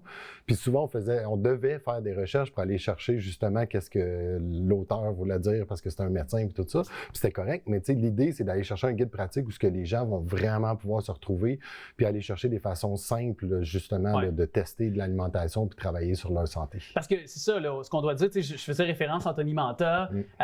Je sais que tu entraînes d'autres athlètes de haut niveau, mais c'est aussi pour le commun des mortels. Là. Je veux dire, pour moi, je suis un coureur, je fais des demi-marathons, des marathons, donc c'est à ma portée, tout comme quelqu'un qui veut peut-être juste faire un 5 km et tout ça. Là. Je veux dire, peu importe. C'est l'idée, exactement, parce que justement, j'ai beaucoup d'athlètes, mais ça m'a permis d'aller chercher de l'expérience puis de faire beaucoup de tests sur tous les types d'alimentation, les modes alimentaires, puis regarder, puis aller trouver des façons simples aussi de donner des trucs. Fait que là, l'idée avec le livre, c'est de rendre ça pour monsieur, madame, tout le monde de façon précise, concise et très facile à lire aussi. Fait que je voulais pas donner trop d'informations scientifiques et complexes. Fait que c'est vraiment des façons très simples, justement, d'appliquer les grandes sphères de la santé. Quelque chose qui m'a toujours fasciné chez les entraîneurs, peu importe, les gens qui sont auteurs d'un ouvrage comme le tien, c'est qu'il en existe plusieurs sur le marché. Je trouve que le tien, c'est vraiment démarqué justement par la simplicité, l'efficacité aussi de ce que tu préconises comme rudiment au quotidien. Mais comment tu as réussi à trouver, moi c'est toujours ça, les méthodes d'entraînement, les suggestions que tu y mets pour pas que ça ressemble à d'autres entraîneurs aussi, puis pour que ce soit tes propres méthodes que tu offres aux gens. Ça, c'est quand même un défi, je trouve. Bien, ça a pris du temps. Ça fait 15 ans que je suis dans le domaine, puis j'aurais pas fait cet ouvrage-là 2 ans après. Là. Avec l'expérience, tous les tests que j'ai faits, comment appliquer les grandes sphères, aller faire de façon simple sur 4 choses principales de la vie, de son énergie, sa récupération, son sommeil, sa digestion, comment travailler autour de ça pour pouvoir aider ton métabolisme à mieux fonctionner. Puis après ça, avec tous les tests des modes alimentaires, fait que j'appelle appelle ça des modes alimentaires, parce que les formes de diète, de keto, paléo, jeûne intermittent et tout ce que tu veux, souvent on se perd là-dedans, puis c'est un peu grâce à mes clients qui rentraient dans mon bureau et qui me disaient tout le temps, ben qu'est-ce que je fais avec ça? Parce que là, j'ai essayé telle affaire, puis là, je ne sais plus quoi faire, puis je ne sais pas comment m'en aller. Fait que là, tout le monde est comme perdu un peu parce qu'il y a beaucoup d'informations et de désinformations sur les internets. Fait que l'idée, c'était de sortir justement de quoi de façon très simple et précise pour être capable d'aider les gens à savoir comment tester un plan alimentaire, combien de temps tu le testes et surtout, qu'est-ce que tu fais après pour revenir à une alimentation plus saine et équilibrée. C'est quoi la règle numéro 1? Là, on part de rien, là. Mettons que moi, je pars de rien, puis je veux me mettre en forme. Qu'est-ce que je dois regarder? Est-ce que c'est mon alimentation? Est-ce que c'est simplement d'aller bouger? Règle de base numéro 1, 101 pour quelqu'un qui nous écouterait actuellement. Règle de base très simple, là, on va juste regarder notre routine de vie. Qu'est-ce que tu fais comme travail? C'est quoi ton horaire de travail? Est-ce que tu as des enfants? Est-ce que tu as des obligations? Puis il faut que tu trouves tes périodes où tu es libre, que tu peux faire de l'activité physique. Fait que si tu veux commencer l'activité physique, puis ça peut être seulement de la marche, avant d'aller t'entraîner dans un gym 6 fois semaine puis de lâcher au bout d'un mois. Fait que faut que tu y ailles avec vraiment ce que tu as dans ton horaire à toi puis ce que tu peux faire. Puis quand on tombe après dans l'alimentation, avec le côté que je vais toucher un petit peu plus avec le livre, bien, c'est un peu le même principe. C'est qu'est-ce que tu peux tester puis qu'est-ce qui t'appelle le plus. Fait que si tu veux tester un plan paléo qui est une diète qui est comme un sans glucides, plus principalement en protéines, bien, je te donne des trucs de comment l'utiliser, combien de temps pour le faire, qu'est-ce que tu devrais avoir comme résultat, mais jamais y aller non plus trop intense au niveau de ses objectifs. Fait que quand les gens essaient d'aller chercher des pertes de poids excessive ou de hypergang ou de ce que tu veux comme perte de poids extraordinaire, ça fonctionne pas et ça fonctionnera jamais. C'est pas sain, mais ça? Non, parce que c'est trop intense. T'sais, quand on fait quelque chose de trop intense, souvent on va lâcher plus vite, puis quand on lâche, on s'en va sur l'autre côté complètement. Fait que là, on va retomber dans des mauvaises habitudes. C'est un autre extrême. Fait que là, tu perds 10 livres, 15 livres, 20 livres en un mois, mais tu vas en reprendre 20, 25 parce que tu as fait un rebound, l'effet inverse. Fait que c'est pour ça que l'idée, c'est d'aller chercher vraiment une belle façon de s'alimenter, puis une santé pour la vie, puis c'est exactement ça. Puis je vais même toucher les repas de triche et l'alcool aussi. Qu'est-ce qu'on fait avec les repas de triche? Qu'est-ce qu'on garde? Comment qu'on peut gérer de l'alcool pour s'aider justement garder un mode de vie simple, un mode de vie le fun, avec une vie sociale aussi pour pas s'empêcher de sortir. Moi, ça fait longtemps que j'ai fait le choix. Je prends plus de dessert, mais je prends de l'alcool. Ah, ben c'est un choix aussi, tu sais, parce que c'est une façon de faire, puis ça peut aider les gens, mais c'est un peu l'idée, c'est de trouver ses guides et ses trucs pour être capable de s'enligner avec une meilleure santé. En tout cas, assurément, c'est sûr que chaque personne est différente, un système aussi qui fonctionne de manière différente, on a des poids différents, on a une génétique différente, ça rentre en ligne de compte. Tu parles de jeûne aussi dans le livre, j'ai constaté ça. Puis quelque chose que je voulais savoir, parce qu'on en parle beaucoup de nos jours en disant que les jeunes ne bougent plus. Est-ce que c'est vrai? Parce que moi, j'ai 2 neveux qui bougent, qui font du sport, qui jouent au hockey, un qui fait du vélo de montagne, qui fait du ski de fond, qui est dans un programme de sport à l'école aussi là-dedans. Donc, est-ce que tu as constaté ça, toi, dans ton travail, que les jeunes ne bougent plus de nos jours? Bien, les jeunes vont réussir à bouger parce que souvent, ils ont des programmes sportifs ou complémentaires. Fait que souvent, les jeunes finissent par bouger. Il y en a certains qui sont un peu plus intellectuels, puis c'est correct aussi parce que ça fait partie des personnalités des gens, mais c'est en vieillissant.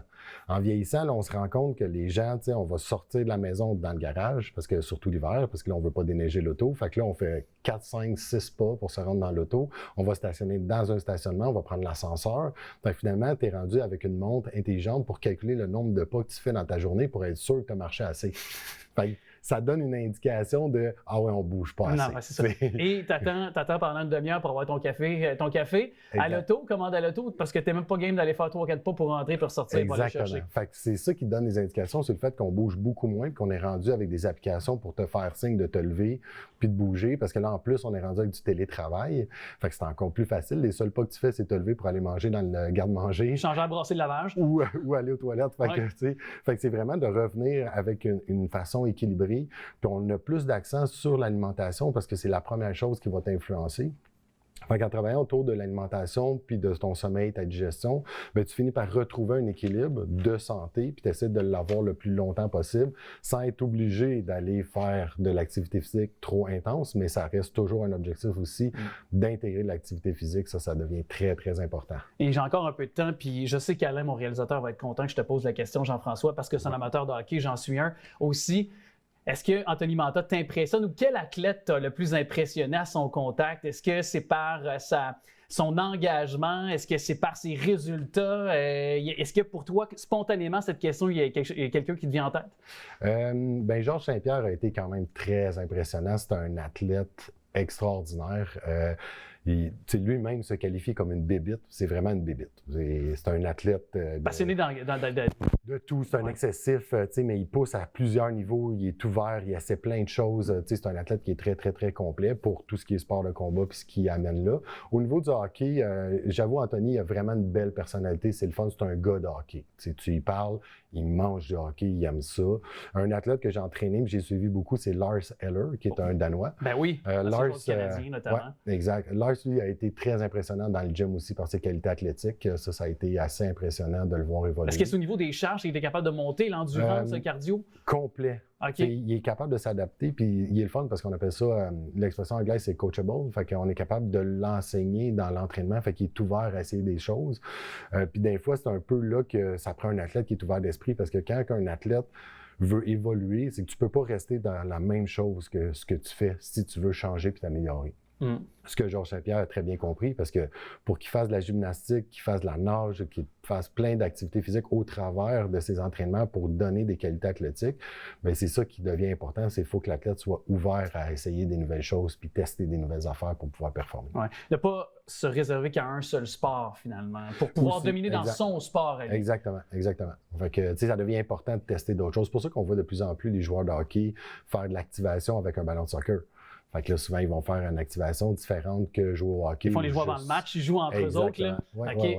C'est un peu l'idée. Mais oui, ça devient très important parce qu'il faut que tu deviennes complémentaire, il faut que tu ailles chercher des qualités athlétiques. Ouais. C'est pour ça peut-être que nos jeunes, on parlait tantôt de les faire bouger, tu sais, de les faire justement l'été, soccer, de les faire jouer au baseball, peu importe, de ne pas toujours faire des écoles de hockey l'été, de pas les, tu sais, déjà qu'ils jouent l'hiver, laissez-leur faire d'autres sports. Des fois, on voit des parents qui sont un petit peu plus, là, je sais que c'est un autre sujet, mais qui les forcent à aller même dans des écoles de hockey pendant l'été. Ouais. Et ça peut être un perfectionnement qui est calculé dans la préparation physique, mais les joueurs que j'entraîne, moi, je leur interdis de mettre le patin puis toucher à leur hockey pendant au moins un mois minimum. Puis après ça, on verra comment on réintègre. Prenez des notes. Un expert vient de vous le dire. Je pense que déjà là, toute la crédibilité dans ce qu'on vient de discuter dans les dernières minutes s'y retrouve. Et dans cet ouvrage-là, c'est tellement bien ficelé et c'est complet. Santé pour la vie, l'équilibre au service de votre santé à se procurer. Jean-François Gaudreault, merci beaucoup. Merci, Alex.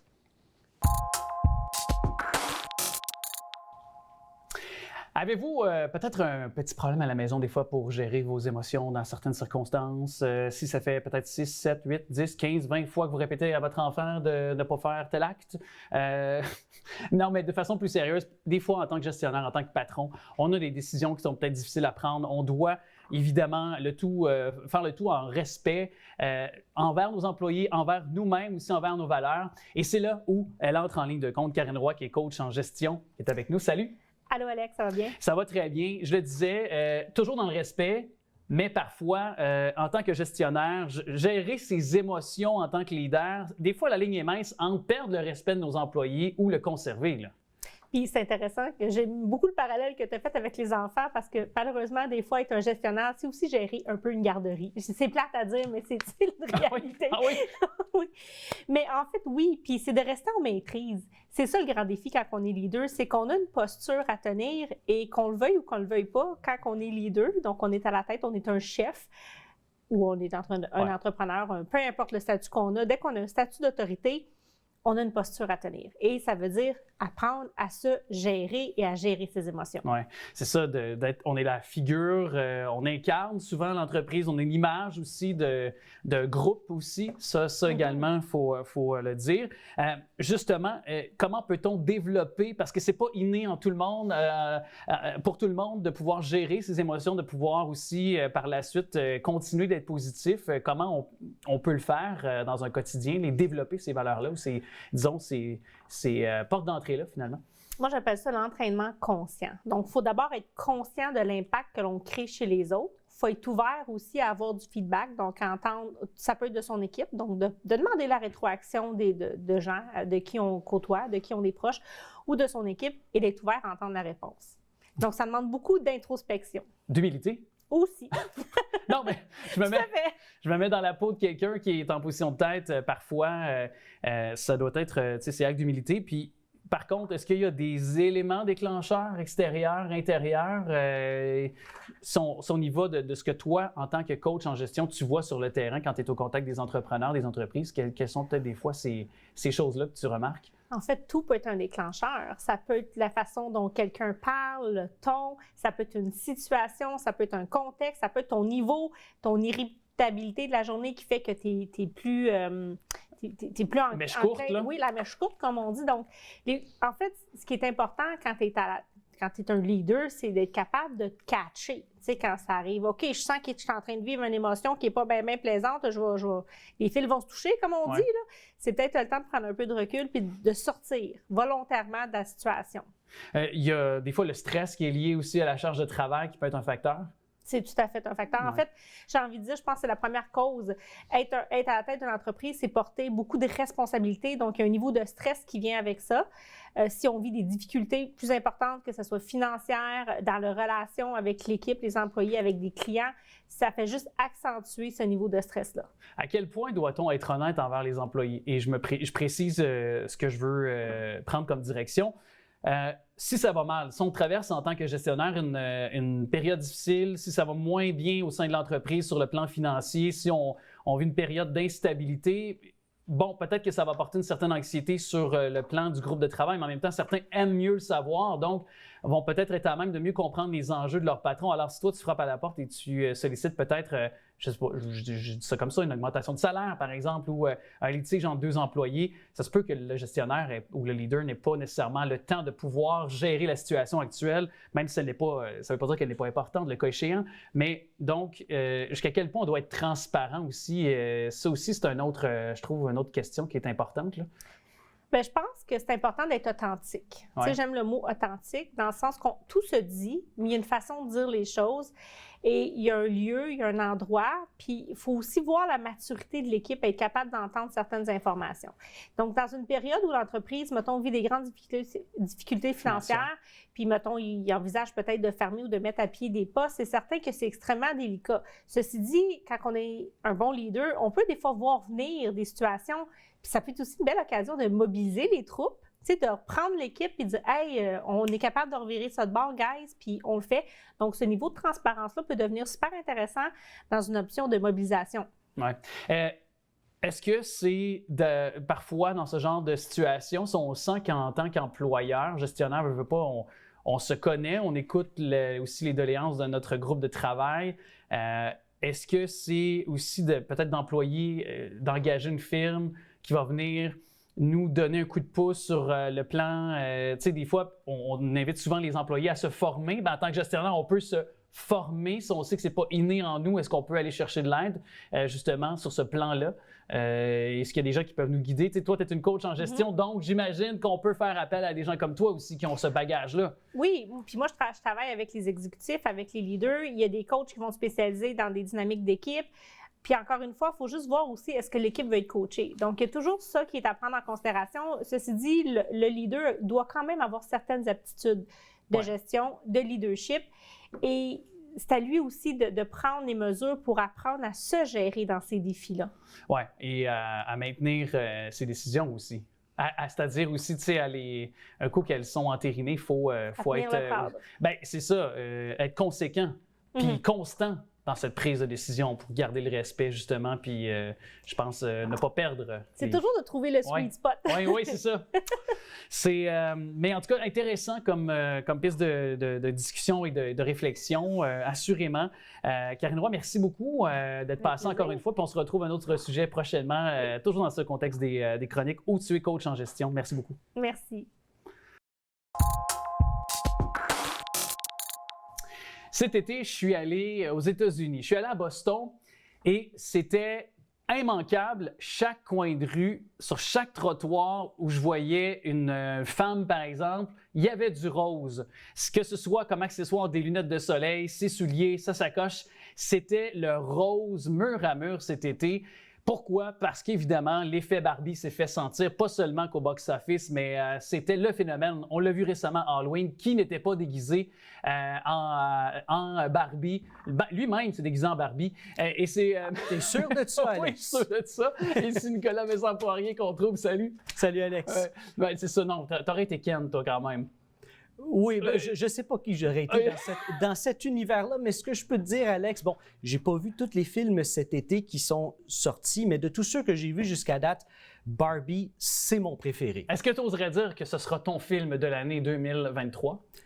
Peut-être. Écoute, j'ai pas vu Oppenheimer encore, malheureusement. J'ai pas fait la fin de semaine Barbenheimer comme beaucoup de gens ont fait, c'est-à-dire voir Oppenheimer et Barbie, peu importe dans quel ordre, dans la même fin de semaine. Ça a été un mouvement qui s'est produit. Ça a commencé quelques semaines avant la sortie de ces deux films-là, qui sont sortis exactement en même temps.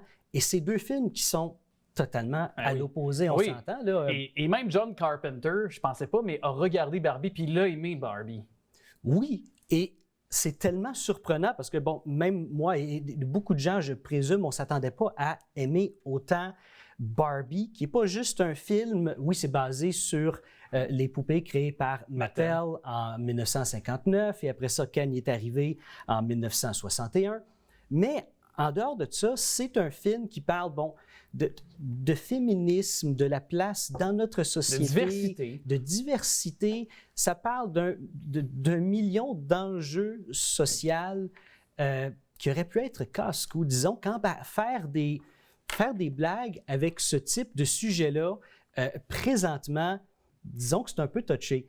Et ils ont tellement bien réussi. La réalisatrice Greta Gerwig, c'est énorme ce qu'elle avait sous les épaules parce que d'un côté, elle a affaire, c'est une promotion, il ne faut pas l'oublier, un film comme ça basé sur une poupée ou n'importe quel jouet, c'est une promotion pour que les gens en achètent encore plus. C'est sûr qu'on aurait pu le voir sous un angle, comme tu dis, pécunier, là, avec des instincts et des buts de vendre davantage, finalement, de poupées. C'est ça, parce que c'est ça. D'un côté, on a cette grosse publicité-là déguisée en film, veut pas, c'est ce que c'est.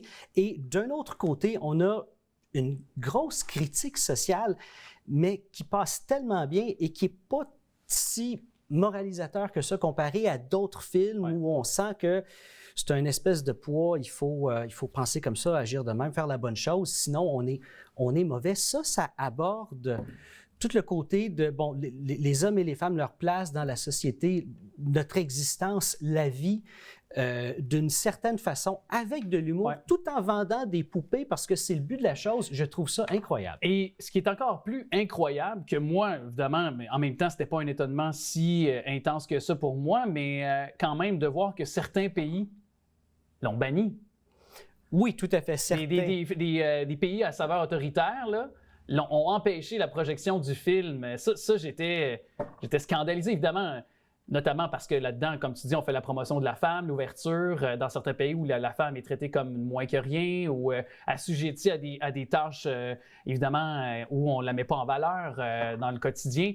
Sur le plan aussi des droits de la communauté LGBTQ+, c'est un message qui était fort aussi dans le film, on peut le voir comme ça aussi, puis c'était pas pour toutes ces juridictions-là ou ces raisons-là admis dans ces pays-là. Bien, tout à fait. Et veut pas, ça envoie, c'est un message politique d'ouverture. Et ce film-là envoie un message politique, veut pas aussi. Et je pense qu'en bout de ligne, avec le gros mouvement que ça a fait, écoute, personne ne s'attendait à 1,4 milliard de dollars au box-office. Okay? Personne ne s'attendait à ça. Avec un budget d'environ 140 millions de dollars, entre 128 et 140 millions de dollars, ça a été une surprise pour à peu près tout le monde. Et ce genre de film-là, c'est ce que ça... Comment je peux dire ça? Ça nous fait réfléchir tout en nous divertissant. Et dans ma tête, un excellent réalisateur, une excellente réalisatrice est capable de faire ça. Christopher Nolan est capable de le faire et Greta Gerwig l'a réussi avec Barbie. Et ce qu'il ne faut pas oublier, là, ça fait depuis 2009 que ce film-là essaie de se faire. Et même que dans les années 80, on a essayé de faire ce film-là, Barbie, mais vraiment, ça aurait été une grosse publicité en lien avec les jouets. Et le projet a n'a pas eu lieu à cause, je ne sais pas si tu te rappelles, en 87, le film Masters of the Universe. Non, je t'avoue, c'est l'année de ma naissance, alors je m'en rappelle pas. Bien, c'est un film basé sur des jouets et ça a floppé au cinéma, mais c'était un film quand même excellent. C'est pas... je te crois. Ça vieillit mal, c'est avec Dolph Lundgren, mais il y a quelque chose de magique dans ce film-là quand même. Et le film Barbie, ça a été reporté. Et je ne sais pas si tu te rappelles avec Marvel qui a perdu qui n'avait pas les droits d'adaptation, entre autres, pour Spider-Man et bon, les X-Men. Et à un certain moment donné, bon, ils ont réussi à les récupérer Spider-Man d'une certaine façon, pas à 100%. Eh bien, la même chose est arrivée avec Mattel, qui, depuis 2009, voulait vraiment faire des films sur Barbie, mais ne savait pas trop comment. Donc, les droits ont été à plusieurs compagnies et finalement, c'est vraiment comme en 2018 que les droits sont revenus à Mattel qui, eux, ils ont décidé de donner carte blanche à Greta Gerwig pour la réalisation, le scénario. Et pour ceux qui ont vu le film, Will Ferrell, qui interprète le PDG de Mattel, bon, il est méchant, mais en même temps, il y a un côté sympathique. On ne peut pas dire que c'est un gros vilain, mais ça ne montre pas Mattel de manière très positive, disons. Et ça, en coulisses, chez Mattel, semblerait-il, quand ça s'est arrivé dans le scénario, justement, le méchant PDG de Mattel, il y a bien du monde qui n'était pas content, évidemment, mais le vrai PDG a laissé ça aller et il a donné une chance. Et justement, on voit quand on donne carte blanche à des créateurs, on voit jusqu'où... La liberté de création, en quelque sorte. On voit qu'on peut faire. Puis de voir aussi, moi, de Ryan Gosling, entre autres, qui incarnait bien sûr Ken, de voir Margot Robbie, merci, qui incarnait donc Barbie, de les voir à l'œuvre, à l'écran, complètement assumés. Évidemment, de haut niveau, leur interprétation de leur rôle respectif, mais de voir complètement ce rôle assumé aussi, ça a contribué certainement au succès de ce film-là. Tout à fait, mais à la base, c'était même pas eux qui étaient censés le faire. Margot Robbie, elle est arrivée parce que Gal Gadot ne pouvait pas le faire à cause d'un conflit d'intérêts. Avant, il y a eu Amy Schumer, l'humoriste qui avait le rôle pendant un certain temps. Elle a laissé tomber à cause de les différences au niveau de la création du film. Et Margot Robbie, c'est une des productrices du film, justement, c'est elle qui s'est dit, regarde, je vais le faire. De toute façon, elle est absolument parfaite dans son rôle. Et Ryan Gosling n'était pas tout à fait sûr de le faire. Et c'est quand il a vu une des poupées Ken comme dans la boue d'une de ses filles qu'il a regardé ça, il a appelé puis il a dit non, c'est beau, je veux rendre justice à Ken, je veux que les gens se rappellent de lui. Et c'est vraiment pour ça qu'il a, semblerait-il, selon ses dires, qui a embarqué dans le film. Et c'est probablement le rôle qui va lui permettre de... Puis tu sais, je dis pas que sa carrière était sur la pente descendante, mais quand même, c'est probablement le rôle qui va, disons, relancer les choses pour lui. Ça faisait quelques rôles qui n'avaient pas eu autant de succès au box-office. Et là, explosion pour lui. Tu as tout à fait raison, Alex. C'est que Ryan Gosling, ses rôles, c'est un excellent acteur. Il choisit bien ses films. Mais on prend le dernier, Blade Runner, qui était excellent. Mais le film au box-office n'a pas fonctionné. Et un acteur, une actrice, on base leur salaire en fonction de ce qu'ils peuvent rapporter au box-office. Et évidemment, plus tu rapportes au box-office, plus tu es populaire, plus on veut t'avoir dans les films. Et c'est pour ça que, c'est ça, il y a beaucoup de gens que leur carrière s'essouffle un petit peu parce qu'ils rapportent pas tant au box-office. Et Ryan Gosling, d'ailleurs, a été payé, devine combien? 10 millions, je sais pas. 12,5. 12,5. Qui était proche, 12,5. Exactement comme Margot Robbie, mais vu qu'elle, c'est une des productrices, je ne suis pas sûr. C'est pas 50 millions. Je pense que j'avais lu 50 millions. Ça, c'est sûrement avec les recettes du film, mais en tant qu'actrice, pour son rôle, c'est 12,5. Okay. Ils ont eu tous les deux le rôle égal, mais en tant que productrice, évidemment, elle a droit à un cachet plus important qui est calculé en fonction des recettes. Des recettes aussi, mais j'avais lu plus de 50 millions de dollars là, à cause des recettes aussi. Puis une chose qui est certaine aussi, puis moi je ne vais pas le passer sous silence parce que la bande sonore de Barbie qui est assez exceptionnelle, dont Dance the Night de Dua Lipa, qui est une des chansons qui a tourné tout l'été sur les ondes radio.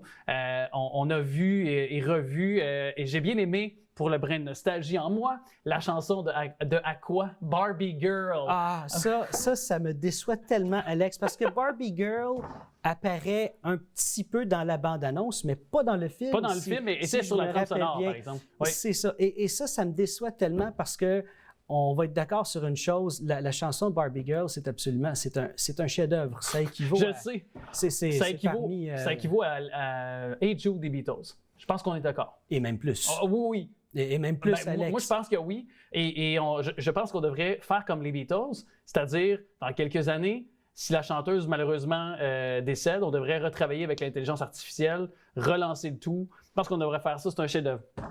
Oui, c'est sûr. Ouais. C'est sûr qu'on va faire ça, Alex. Garde, je vais me rappeler de ce que tu dis là, Oui. puis on va s'en reparler au bon moment. Parce que la chronique va passer à la postérité, tout comme la chanson de Barbie Girl, c'est ça. Exactement. C'est ça. Mais la chanson Barbie Girl, Alex, Mattel ont poursuivi le groupe Aqua à cause justement de la chanson, bon, avec le titre Barbie Girl. Et bon, finalement, ça s'est bien réglé. Et je pense que c'est une des raisons pourquoi on n'a pas voulu vraiment utiliser la chanson dans le film. Ouais. Mais ça ne m'étonnerait pas que peut-être dans Barbie 2, parce que... C'est sûr qu'il va y avoir une suite. Ben oui, il va en avoir un 2, il va en avoir un 3, un 4, un 5, puis quand ça va faire moins d'argent au box-office, on va envoyer ça directement chez Netflix, qui va sûrement acheter les droits pour en faire une série, ou peut-être Amazon Prime, en tout cas. Et penses-tu d'ailleurs, avec il nous reste 3 minutes, on va parler des Marvel qui arrivent ce week-end. Justement, avec la baisse au box-office des films de l'univers Marvel et des super-héros aussi en général depuis quelques années déjà, parce qu'on peut le dire comme ça, penses-tu que les Marvel vont être en mesure de relancer la franchise et d'avoir une suite? Pas certain, en tout cas. Je pense pas. Pas certain non plus. Même que, selon les rumeurs, le film ne serait pas très, très bon. Il y a eu beaucoup de problèmes durant le tournage. Pourquoi? Parce que Brie Larson, semblerait-il, Captain Marvel aimait pas trop l'idée de pas être la principale dans son propre film, parce qu'on s'entend que Captain Marvel en 2019 a fait un peu plus d'1 milliard au box-office, et là le 2 était annoncé depuis très longtemps, et Captain Marvel 2 se transforme en The Marvels, avec 2 autres personnages de 2 autres séries de Marvel. Trio féminin. Trio féminin, et leurs pouvoirs vont être mélangés ensemble. C'est ce que la bande-annonce nous montre un peu. Et c'est le film le plus court de tous les films de Marvel, à environ 1h45. J'avoue. Et il y a eu beaucoup de reshoots. Un reshoot, c'est-à-dire qu'une fois que le tournage principal est fini, on retourne en tournage pour changer certaines choses. Et même après ça, maintenant, c'est la norme. Mais les reshoots ont été très longs, très complexes. Et semblerait-il que même là, le film, n'est pas si bon que ça. Donc, évidemment, Marvel doit changer leur stratégie. Disons que tout ce qu'ils faisaient était parfait jusqu'à, environ 2021 avec le film Eternals. Et les Gardiens de la Galaxie 3 quand même était bien. Oui, mais leur déclin a vraiment commencé aux alentours de 2021, je te dirais. Et là, ce qui se passe, c'est que le public a de moins en moins confiance aux films de Marvel, ce qui va faire une énorme baisse au box-office, et on commence déjà à le voir avec leurs autres films. Donc, je pense que dans l'avenir, pas maintenant, parce qu'il y a trop de choses, trop de projets qui sont enclenchés, mais peut-être dans 2-3 ans d'ici, c'est là qu'on va commencer à avoir peut-être un nouveau souffle chez Marvel. En tout cas, on l'espère. Puis au moins, ce sera, comme mot de la fin, l'occasion de voir Nick Fury. Au moins, élément positif qui va être dans les Marvel. On va voir Samuel L. Jackson de retour dans son rôle si célèbre. Grand merci à toi. Merci, Alex. Je m'en vais écouter Barbie Girl.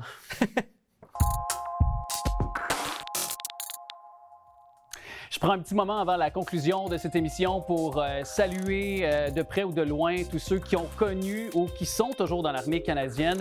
Évidemment, hier, c'était la journée du souvenir et je pense que, selon nos convictions, on doit admettre le travail acharné de ces hommes et ces femmes qui ont assuré à notre pays une paix qui est maintenue dans l'espace-temps actuel. Alors, je voulais prendre un petit moment pour rendre hommage dans ce week-end du souvenir actuellement à ces hommes et ces femmes donc, qui sont toujours membres aussi de l'armée canadienne.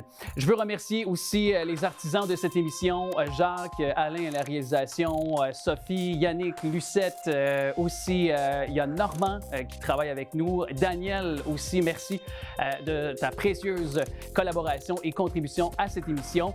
Évidemment, je vous incite à rester de la partie parce que plusieurs milliers de bonnes raisons de pouvoir rester connecté avec le bingo qui vous offrira dans quelques instants le bingo régulier, 3 500 $, dont 2 300 $, pour la carte pleine et notre super bingo.